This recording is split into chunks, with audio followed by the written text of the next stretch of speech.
here to point out bad cliches in movies. Ever notice that every single movie that shows you a plan about how they're going to do something and it never, ever, ever works out right? Whenever a movie shows the audience what the team is about to do, rob a bank, steal the plans, or do anything, it's like a roadmap of predictability to see how it's not going to work out. How boring would a movie be if everything worked out exactly like the plan? All right, you guys know the plan. Tommy, you hit the jewelry store at 12:30, knock out the security guards, make sure they're all wrapped up, bring enough rope. Janice? I go in through the skylight, take the manager into the vault, get the key off him. Good. I need you guys to cut the phone lines and turn off the alarms. I'll handle crowd control. All we need you to do is distract all the customers with your great mime act. You're gonna be running a distraction on all the people over here. I'll need you in your clown outfit and a big, big buzzer, okay? As long as everything absolutely goes to plan, nothing could go wrong. Everybody's good? The one was tailed, right? You got it. All right. Let's see what we got here. Nice.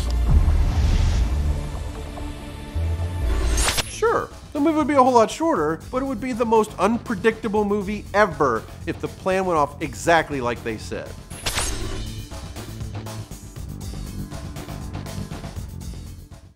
Framelines went on location for the shoot of the short film, Accidental Art.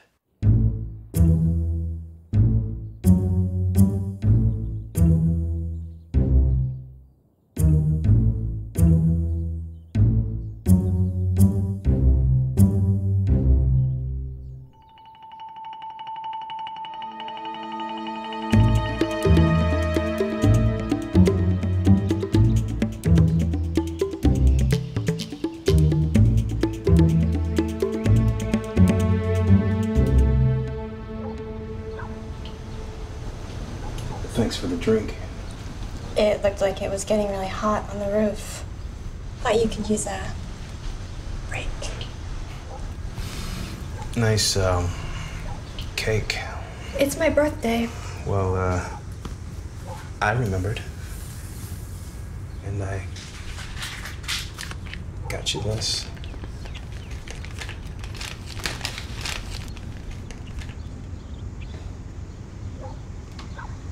That's really awful. Yeah, well, you know, you said you've been painting and you were having some trouble, so I got you a brush. Thanks, it's great. So, do you have any of those paintings around? Because I'd kind of like to see some of your work, you know what I mean? I do. Yeah? They're upstairs in my bedroom. I can show you if you want. Yeah. You know, last time we didn't even make it upstairs. And once again, a big thank you. You're listening to Mark Mount.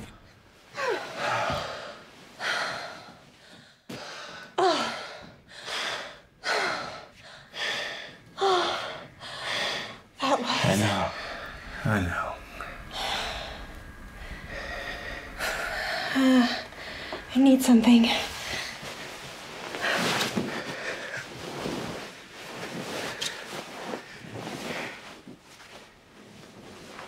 Hey, have you seen my belt? Isn't it still on your pants? Oh, yeah. Hey, I don't have to be at my next job until 5 p.m., so if you want to take another ride on the J train, if you know what I mean.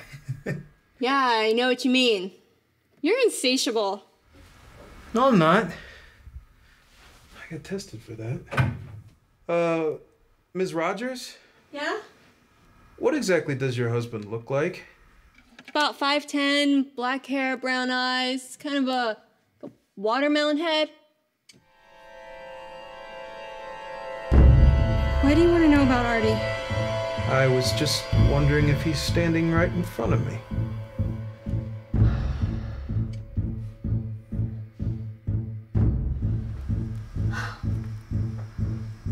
Happy birthday. Oh, God. So was that your husband? Oh, no. No. Oh, was it? Of course it was! Whoa, whoa, whoa, whoa, whoa, whoa. Oh, my God! How could you do this to me? Artie, what are you doing? After all that I've done for you, I can't believe this. Well, what did you expect? This is not a marriage. You're never here. You're always working. Then why do you think that is, huh? You wanted to quit your job so that you could do your art full time. You haven't painted anything in 10 months. And you want to know the worst part about all of this? What? I'm paying him for this. Don't play the victim to me. You love that job. I hate that job. We have a mortgage, 2 car payments, and I was doing it because someone had to pay the bills.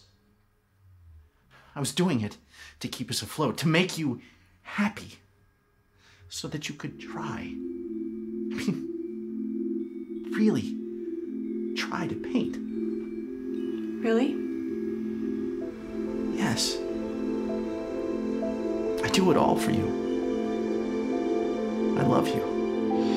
Artie.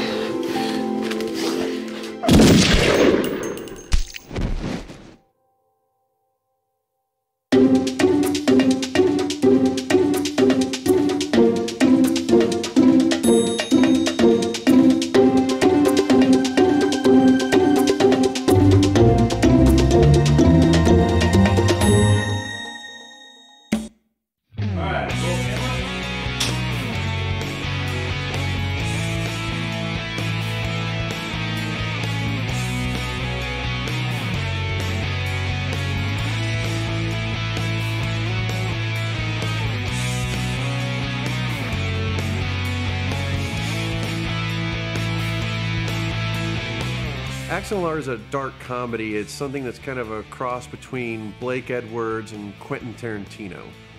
We shot this in August, and it was an interesting shoot. We wanted to give it the most professional look we could, so I asked Greg Sabo to be the cinematographer, and he brought with him the whole grip truck full of professional equipment. Accidental Art, we had 2 locations. We shot some exteriors in Pickerington.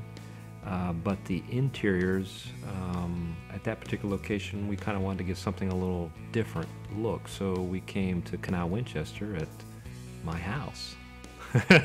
One of the things I love is that there's this, it's a 100-and-something-year-old cinematic trick, which is we shot the outside of one house, and then we shot the inside of another house. I mean, we shot this beautiful outside of a house in Pickerington, as I thought the look of that house was great. But the kitchen was too small, so to get the kitchen we wanted, we drove 3 miles away to shoot in the inside of Greg's house. And in the edit, no one can tell, no one even thinks about, it doesn't even occur to the viewer that these aren't the same house. It's just one of those old cinematic tricks that I love so much. Well, I worked on Accidental Art for a couple of reasons. One, it's a possibility for a full-length feature. And Ross and I have talked numerous times about what it would take to make that happen. So one would be you got to have a trailer or a short at least to show, you know, what it might be about. But secondly, it's just to be able to, I love independent filmmaking for the creative license of it and the ability to do things you don't normally get to do. It's a 6-minute short film, but it's really the first 6 minutes of what I intend to do as the next feature film. I don't like to do trailers because in a trailer, you know, a lot of times people have seen a trailer and then the movie was terrible. For me to get involved in Accidental Art, visually I have to have some input. I knew I had the depth of look of something, I could create something that would fit the piece. One of the reasons I wanted to use the Red camera is normally you'd have to shoot on the really expensive 35mm film cameras to get a certain look. I like the shallow depth of field. I like being able to control what is the viewer focused on. The Red camera affords that opportunity to a filmmaker. It's having shallow depth of field is another tool in the arsenal, and for us, for this story, that was crucially important to have that tool to tell this story. Being an owner of a Red, it certainly made it a lot easier to use that format. But you know, most independent filmmakers really, you know, the Red is a hot item, and if they get a chance to use it, they want to. Ross wanted to entertain the idea of using the Red. I mean, we could have shot in various different formats, but you know, why not use the best you can? I went with a high contrast look because it's one of the things I love, and why I love being able to work on an independent project. And independent means, to me, means a little more creative license. And working on commercials a lot, sometimes you're kind of told is the way they want things to look because they're paying you to create that look. So with Accidental Art, I just wanted the opportunity to go with a contrast look because it's been so long since I've been able to add ratio to something. I mean, seriously, it's like, and it fit the piece. I just felt like, hey, there's nothing wrong with something being slightly dark up front and a little hot in the back and not quite sure what's going on, but that's the mystery of it. This film has already played in 5 different countries. It's played at 11 different film festivals. It's played in Beverly Hills. It's played in Dubai. It's played in Australia. The finished 6-minute film has already done a lot of things. We're very happy with it.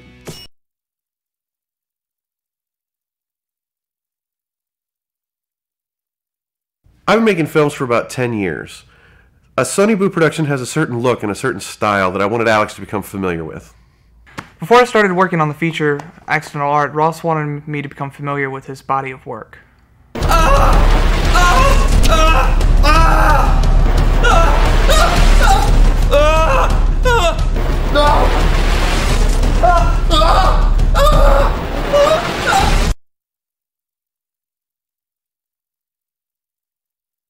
Not John Mayer! Please, dear God, not John Mayer!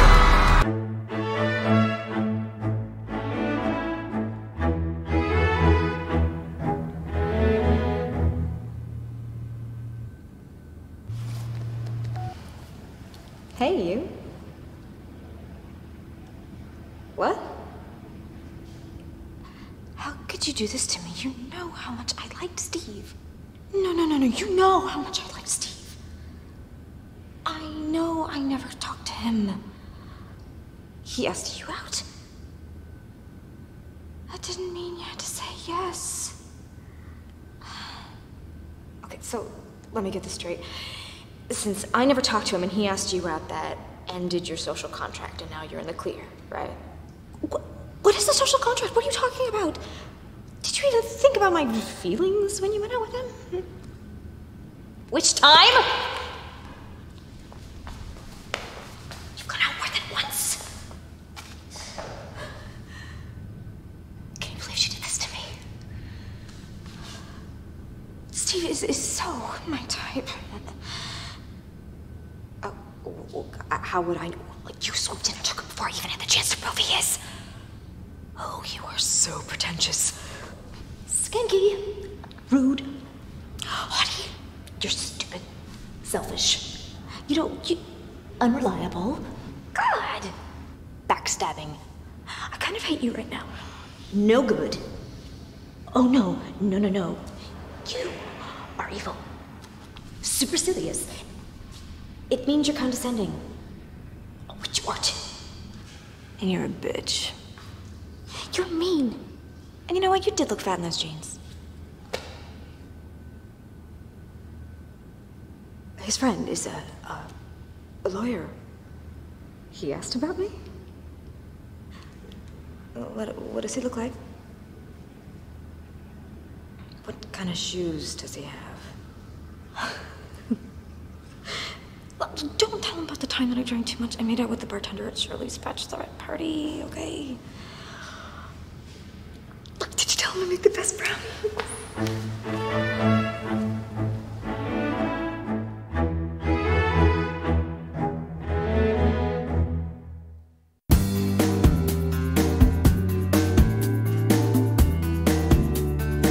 Ever notice how with your favorite TV series that some episodes have big guest stars and exotic locations, while other episodes pretty much just take place in only the one location that you're used to seeing week in, week out? Well, those episodes that take place in just the one usual location are cheaper to produce. And these are called bottle episodes. Typically, on episodic television, a show for its entire season gets only one budget. In order to keep aside some portion of that budget to be used on other, more ambitiously produced episodes, the ones that will take the story to an exotic location and maybe include a guest star or two, the producers will opt to create less costly episodes that primarily use the show's regular cast and its existing sets. The term bottle episode originated from Star Trek: The Original Series, where the creators used the phrase ship in a bottle to describe those episodes that were budgetarily constrained to using mainly the existing Enterprise sets and the regular cast. The money saved on these less expensive episodes allowed for the budget on other episodes to be increased, to do bigger special effects and to shoot at other locations away from the usual set. Another benefit of doing a bottle episode. Many series have used it as a challenge to craft a show under the constraints of limited locations and minimal visual or special effects, and to focus more on things like the characters and the story. I'm Jocelyn. Thanks for watching. Hi, boys and girls. Do you have a brother or sister who went to live with God? Then watch Uncle Pete's Playtime! It's time for Uncle Pete's Playhouse. It's the place for fun and games.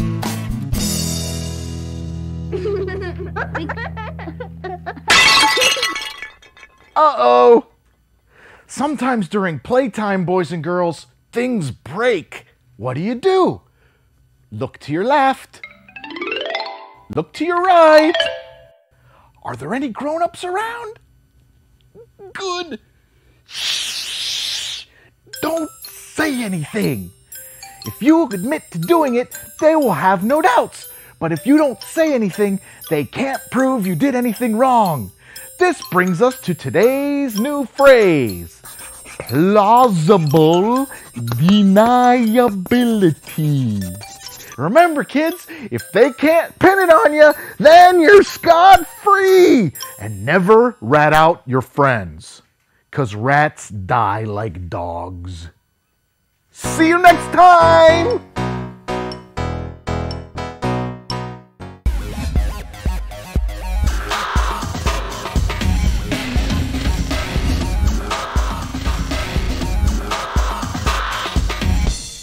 I am so tired of bad cliches in movies. Cliches so bad that it makes your stomach turn. For instance, it amazes me how women can run at full speed no matter the footwear. It seems like ladies can sprint at the same speed as a Kenyan marathon runner in 5-inch pumps. I've seen women who can barely last an evening in heels, much less sprinting from some kind of axe-wielding psycho in the woods.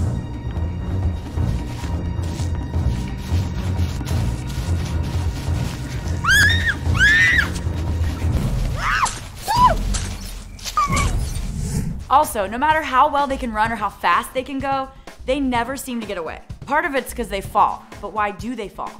They fall because they're constantly looking backwards while running forwards.